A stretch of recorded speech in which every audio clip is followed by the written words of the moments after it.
you got to figure law of averages, eventually it'll come there. Unfortunately, you never know. Law of averages is always countered. But good thing for Fiumba right now is it is a very, very large bowl, and they can kind of afford to dance around, move around. Those grenades going to be difficult to hit for Synergy, and you can see no damage coming through whatsoever. So really, Ali RV and Fisher just going to be pretty much just out some throwables here, and no damage done to the Fiumba boys. But the rest of Synergy starting to creep over here. Paragua shooting Pippa. Maybe in the very center, and a handful of compounds. It's all out in the open, and it's easy shooting for teams on the edge. Adapt trying to regroup from that 2-2 split. Will lose LightShow, but they do get the other one back there, so they still have 3 alive, have the high ground. TSM picks up a kill, though, in the process. Gascans, meanwhile, on the southeastern side, right by where Game 1 finished. They'll be doing a little bit of gatekeeping. Snaker's going to take a few shots at Soniqs in passing. Mime will take some damage. He's going to take a knock as Relo will find it. Kickstart will flush it. Soniqs losing 1, and hwinn actually still trying to make his way through the city. This is a really bold move for hwinn here. Almost all of Oath really laid into Mime and made easy pickings off from him here, but hwinn, although badly damaged vehicle and down to half health, is able to get in safely. You can see Shrimzy was offering a little bit of assistance, but back into the crater fields again. Why we talked about this being... No, I think most of these teams really just anticipating that if it does go there, easier rotation. Well, well, there you go. It's going to fall right on the dead center of that little unplayable mountain there. That's interesting. Okay. Yeah, I mean, not that's pull the away from it on confusion, circle right? 3. Yeah. I think, like you said, there was an opportunity that this circle this size would have kind of hung up to the north of La Cabrera, hard pulled towards Crater Fields, or maybe even taken that position closer towards El Pozo. I don't think most of us really anticipating here. In fact, most teams kind of set themselves up for a rotation away from this. But that's great news for Systematicos, who once again found themselves in a good spot for the zone.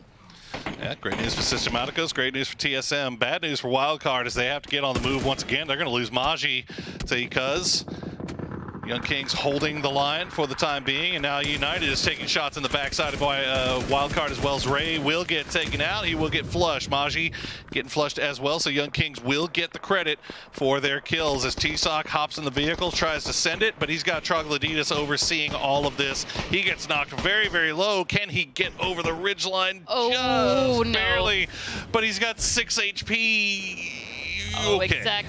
Exex is still there. Exex actually had the off angle for Troglodytes, and again, I mean, that's what makes Crater Field so dangerous. Any team that's up there on the lip of the bowl has eyes anywhere you are inside that circle, and so unfortunately, Wildcard not able to cover here. One shot, one kill there for Exex's 300. Make their way in to the south side. Worth noting also that eUnited was doing a little backfilling there of that fight where Wildcard and Young Kings were down in Crater Fields, seeing what they can pick up. So far, they've picked up a kill off of Young Kings again. Troglodytes still widespread on this Crater Fields edge, while they've left Exex just off to the edge of La Cabrera. They're still wanting to see if they can maybe take a few more shots in here, maybe get a few more kills as LosHD getting picked out. I mean, you see Poblex really inside the zone, as well as Kill Demo. These are 2 high grounds that you can creep in for the rest of the circle, and I think this is what eUnited have their eye on. The problem is every time they try to send it and scout how they can push into the zone, they're really being met, again, with that fire from Troglodytes and with the members of Young Kings that already have that great vantage point. You can even see way off at range there, that pink, that is Synergy, and if they want to, they could choose to get involved, but they're a little bit distracted with 300 down to the south right now. Taking a look at Troglodytes on the move now that the blue has arrived. Got a couple of vehicles still, and they still have vision down into the crater as Waldo will get picked out by Poblex. Poblex getting full-on crashed here by the eUnited boys, but a well-placed grenade. Not going to do much yet, Will. It's going to find the double knock, and look at that, Fisher finds the angle and takes out Valiant, and what a horrible play for eUnited. That is the worst possible luck. I mean, we said they really wanted that angle from Poblex, and he was able to knock out most of eUnited, and Synergy really breaking away to just look at right moment. But this circle is going to break away from them as well, as we've got Cabrera still in the zone. Most of that unplayable no longer in, but now everybody else that is down to the south is going to have to start making those decisions. Where do they want to go? We do have that compound just south of TSM available. They actually moved up further north. So if you're Gascans, who's on the move right now, that could be the play here.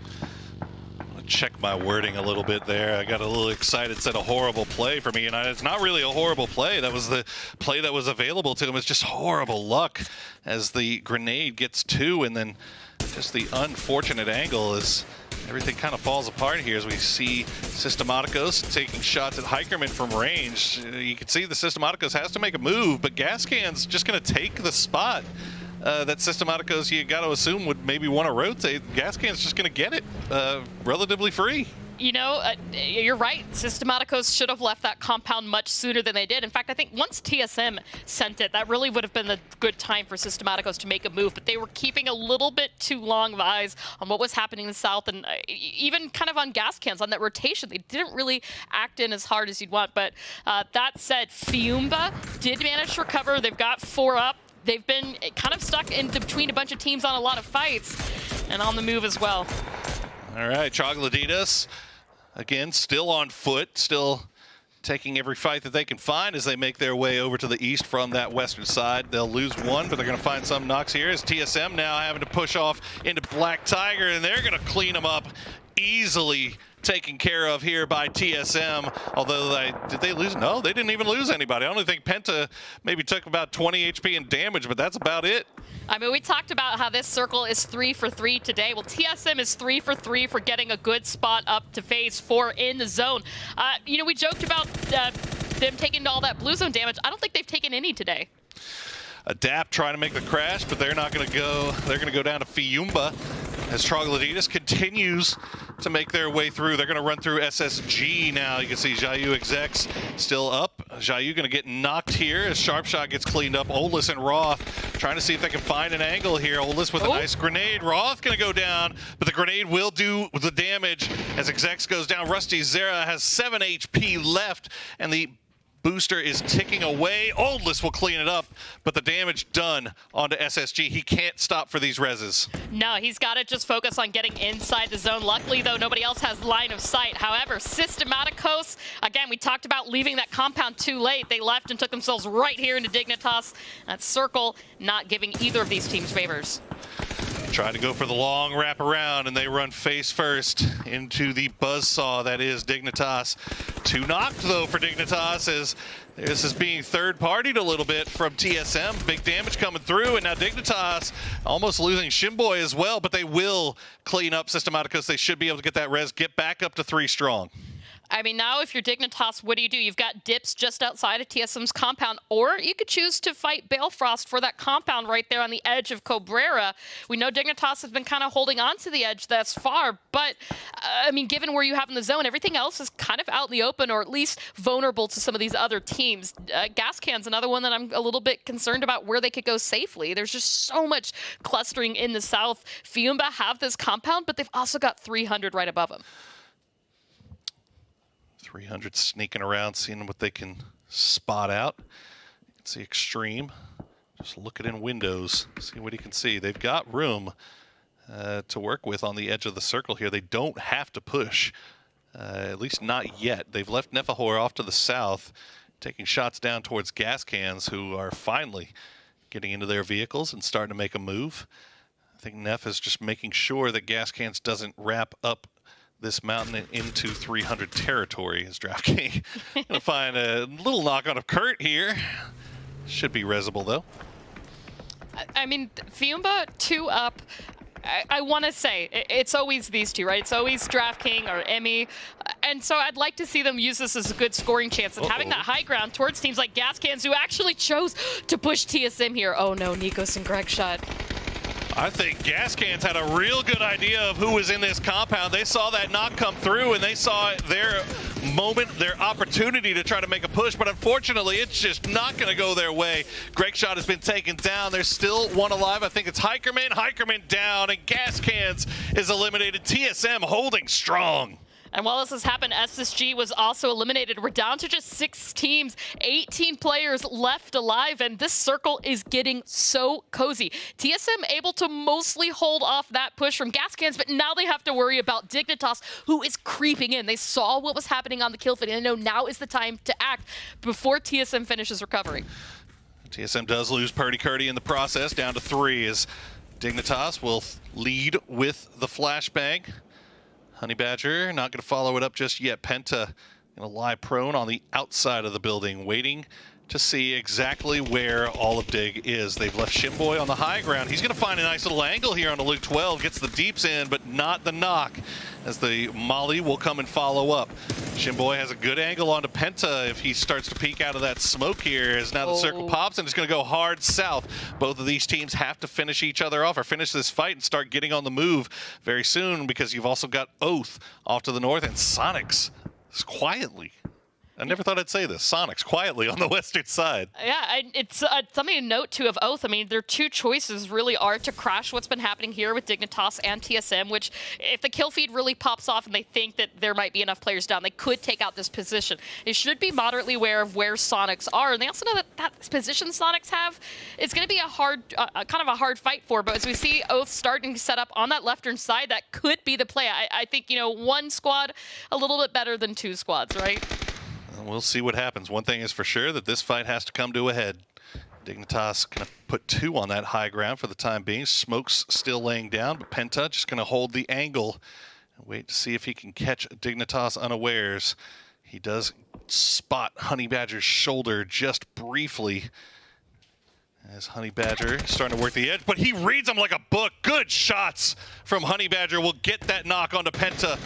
He's going to follow it up with a flashbang, just in case Penta had somebody there. Good trade coming out from Alo. Gets the knock onto Shinboy. 7 kills already for TSM. Honey Badger making his way around. Luke 12 has a good idea of where he is. Poonage going to stop down, go for the Reds. Onto Shinboy. Honey Badger going to pull back. Just wants to make sure he gets that flush, as he will hop into the vehicle, reposition, make a little bit of noise, make sure that that res can come through. TSM is really starting to hurry here. Luke 12 actually falling. This is not what you want to be if you're TSM. Now, Alo really has no chance or choice here but to fight out Dignitas. The thing, though, to keep note, Oath repositioned as this fight was dragging on. 300 having an angle on Dignitas here. They're going to lose Shinboy. Do they stop down to try to go for this res? Looks like they're going to try to, as Oath has managed to find a little bit of a ridge line here to work on the street. Meanwhile, Alo using this opportunity to get down to Luke, and he's going to be able to get that res off. So TSM keeping 2 alive for the time being. Dignitas still have to get on the move. They'll get Shinboy back up, but once again, 300 have a nice angle, nice line of sight down onto this. If 300 can help out either TSM or Dignitas, one of those teams, and eliminate the other, that does give them a little bit of that mountainside to play from, where they have a free line of sight, but now shooting in from Oath, taking down members of Dignitas. Oh, Shinboy was always going to be in trouble right there, hiding in the back seat of the pickup truck, gets picked out. Poonage will go down as well, as Honey Badger, the last one remaining for Dignitas, hiding behind the wreckage of the vehicle. He's going to go for the res onto Shinboy. Looks like he'll get away with it. Nope, Alo going to clean it up, and Alo will clean up Honey Badger as well. 10 kills now for TSM. Absolutely wild. I mean, there was a moment there where I was starting to lose hope, but something to note, Oath, the only team right now at a full 4 stack. Everybody else losing 1 or more players. You've got Soniqs with 3 alive, TSM, 300, and Fiumba, each with 2. But Oath, I mean, they've got such a great place to play from right now with this zone. 2 kills already. It's been mostly quiet for Oath, as they've been playing from the north side. All the action has been going off to the south. It looks like they've spotted out Soniqs now down in the bowl. The utility battle will commence. Grenades start coming out. Shrimzy getting knocked a little bit low. We'll have to go for the heal, as it looks like the grenades will be enough from Soniqs for right now to pull Oath back away. But they are going to know that that squad is there. And something to note right now, you've got 3 teams out to the south that aren't in the zone. And if they try to just kind of walk to the edge of zone, they're going to be really vulnerable to Oath and Soniqs. And so Fiumba, 300, TSM, they're really going to rotate into either Soniqs or Oath as this circle closes. And that could spell trouble for one of these 2 squads. It's going to be tough for Soniqs. Oath pulling away just to make sure that they're not into utility range for Soniqs, and they know exactly where they are, but they also know that there's not really a whole lot that they can do about it. Alo has been spotted out by Oath, meanwhile, as he tries to make his way into that northeastern part of the circle. Luke creeping uphill a little bit more to see if he can maybe sneak something away here from Fiumba or 300. 300 has lost 1, but Fiumba finally having to leave their compound. Alo taking a few shots over the heads of Oath just to let them know that somebody is watching. There's a couple of crates down here, might re-up on utility. I can see Fiumba now with Emmy knocked there by VODS. He's got just this slight, tiny little ridge line up here above the road. This is the only coverage to have, but with Luke 12 creeping behind this, it's still not a safe place to be fully up, but they were able to get that res. Fiumba keeping 2 up at Emmy. I mean, you're healing so close to the blue. That's a little risky. You can see 300 is waiting for them. Danger, danger, as Vox has eyes on that compound. Extreme will be the one that does the hard work. Looks like Vox will spot out Emmy. Extreme going to be the one to put forward just a little bit here. DraftKings going to lay the Molotov down on where the shots just came from. It looks like he's spotted out. Vox going to continue to take shots over in that direction. Meanwhile, Soniqs also pushing down onto Oath as Alo is going to get a knock with the grenades coming through. The utility doing big damage to Oath. DraftKings, meanwhile, has the blue right on his backside here, but he's got this fence he can work behind. This is such a pain in the butt to clean up for 300. It is, and there you go with DraftKings going out, and Extreme can turn their attention back. But the problem is I don't think they have the information that Luke 12 is in this area. Oath taken down there by Soniqs. Alo helped out a little bit. He got an opening knock and some damage there with that nade, but Soniqs are able to clear out what was left of this. Now you kind of got to focus. You've got 300 up to the south, or yeah, excuse me, to the south, Soniqs to the north, and TSM split between both of them. Oh, regret thy name is Oath, as they had Soniqs pinned down in a bowl and they decided to leave them be for the time being, and that was unfortunately the play that's going to bite them in the butt now. As Soniqs have 3 up, they have complete control over the north side. Looks like Alo and Luke 12 creeping over on the eastern side to see if they can maybe clean up 300, maybe take that high ground away and have a shot at getting to this late game. Shrimzy's been spotted out by Vox. A few shots will come through, but no knock to be found just yet.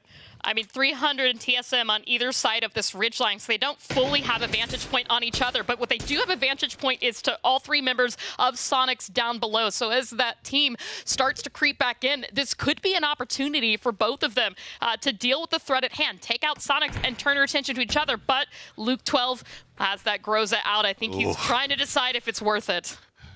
Luke 12 with a Groza is gross. It's a Groza.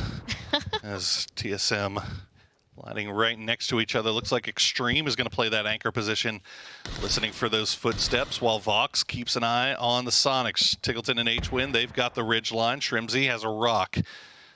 Meanwhile, the circle will reveal itself. The dot going on the Soniqs side of this little road right here. So all of this is going to have to come to a head. It's going to be hard sledding here for TSM and 300 as Soniqs in a beautiful position to clean this up and gain their 3rd win of the day. 300 already being funneled by the blue into the road, and as you said, in perfect line of sight of Soniqs there as TSM loading up the smoke wall, just waiting for that first knock to come out. I mean, you can't really discount yet. Somebody might be able to find that opening knock here onto a member of the Soniqs, but as TSM's starting to get across, Shrimzy's got to have line of sight. 2nd win of the day. 3rd win overall, we'll say. Yeah, for of the day. Not too bad. As looks like Lucas managed. Ooh, he's managed to get a nice little line here on both of the Soniqs. A few shots will come through. The damage will come through. No knock just yet, but that's going to put the Soniqs on notice as Alo finds 2 in 1 clip. Not too shabby for the trigger man from TSM. 12 kills in the bag now. They turn their attentions over to Soniqs. I mean, 6 of those 12 kills belong to Alo right now. He's been an absolute fireman today, but check this out. Soniqs, all 3 of them really clustered up close together. You gotta be wondering how much utility TSM has. Luke, he's got no nades, he's got no mollies, but he still has this Groza. He's got the Groza and he's got the blue tickling at his ankles as they make their way through the smoke cloud. Tickleton on that ridge line will find the opening knock on a Luke, and that's going to do it. Soniqs get their 3rd win of the day with 10 kills. Well played by Soniqs. We've just talked about their late game presence. We looked at their average numbers on Miramar and the fact that they are always able to make it into very least the top 4. So picking up that 3rd chicken dinner of the week, well deserved. But we've got to give credit to TSM. They've done better.